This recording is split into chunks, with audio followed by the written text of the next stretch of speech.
TubeMogul, essentially what it is it allows you to take digital content and aggregate it to all of the video sharing sites. Right now they currently support 21 sites, but they are adding new sites every month. I was just presenting on TubeMogul. The folks are really nice and they're really helpful. They were really helpful in me putting my presentation together. And basically what you do is you create your video. They've got some standards that you need to adhere to as far as upload goes. But then you can figure out of the 21 sites that they support, which ones you want to send your video over to. Sometimes like College Humor is one of them.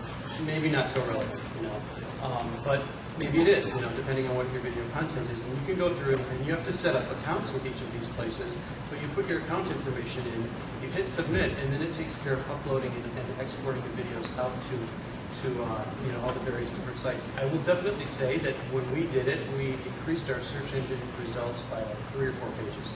We just all of a sudden, it was like, because a lot of these sites also share their content via RSS to other sites like FriendFeed and that kind of thing.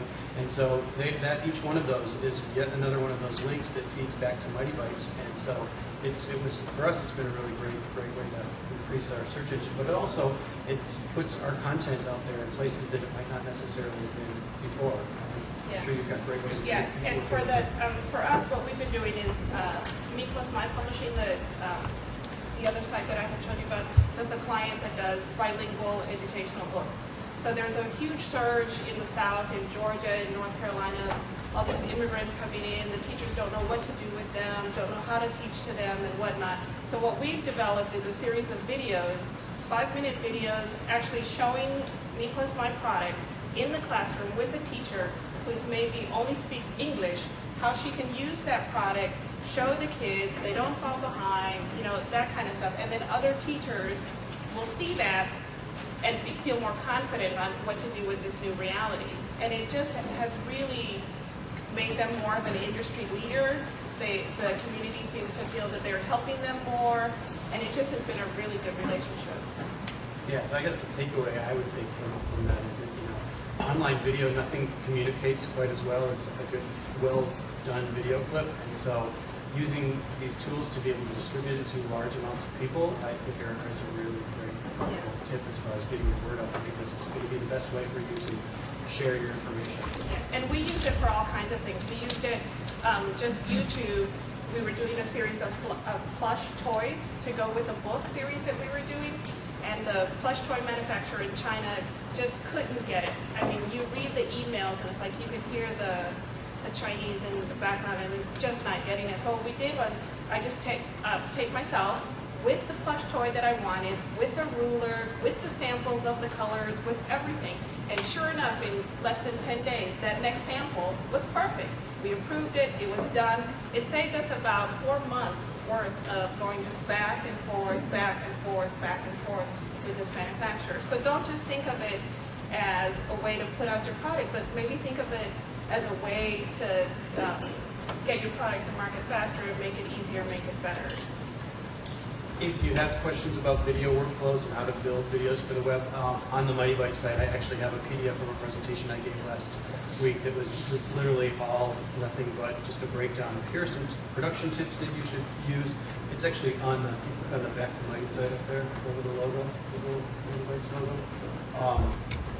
It's actually a breakdown of production tips on why you should use a tripod and what you should think about in terms of lighting and what kind of equipment you might want to think about and what kind of things you can do that are cost effective that can make your video content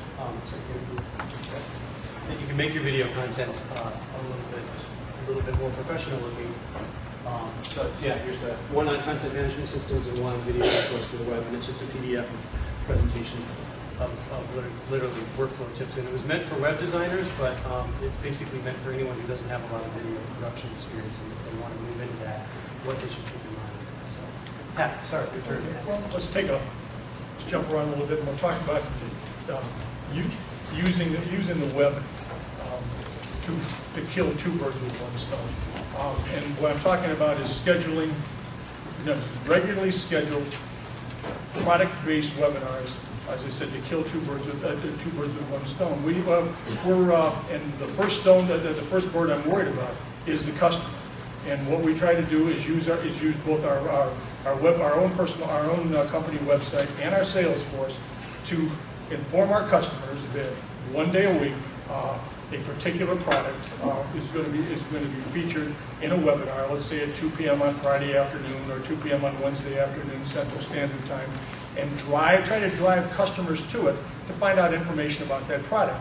We tell them it's going to be 30 minutes because when's the last time you were able to get someone to say, get an appointment with someone saying I'd like an hour every time? No, it really doesn't work that way. But if you ask someone, if you suggest to someone that if they have 30 minutes to spare, something they're interested in what you have to offer, you might be able to get that out of them.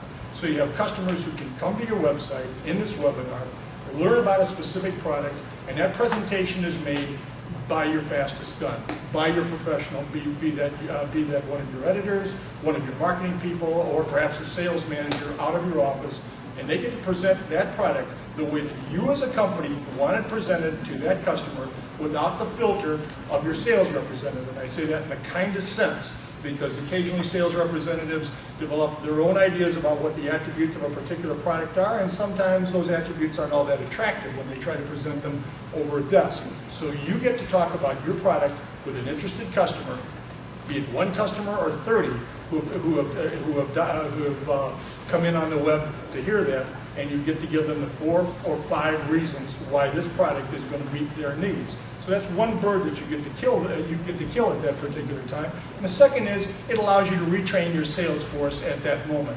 Because sales representatives who may actually in their heart of hearts realize that they're not that strong on a specific product will recognize that on Wednesday afternoon at 2 p.m. on Central, if I very quietly go online, I can sit there and listen and watch this presentation. I keep saying listen, it shows you how telephone oriented I am. I can watch that presentation and I can pick pointers up off of it.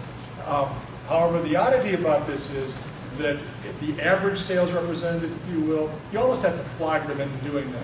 What you'll find consistently is that the sales representatives who will take advantage of that will be your very best and your very brightest. The ones who are probably the most articulate about the product, because they want to hear it presented again by a pro. And secondly, they want to hear what kind of questions those customers are going to ask, or those potential customers are going to ask your home office about it, so they can start cataloging those in their mind, in the back of their mind, deciding what the objections are they may have to face in the field, and what the positive ways to overcome those objections are.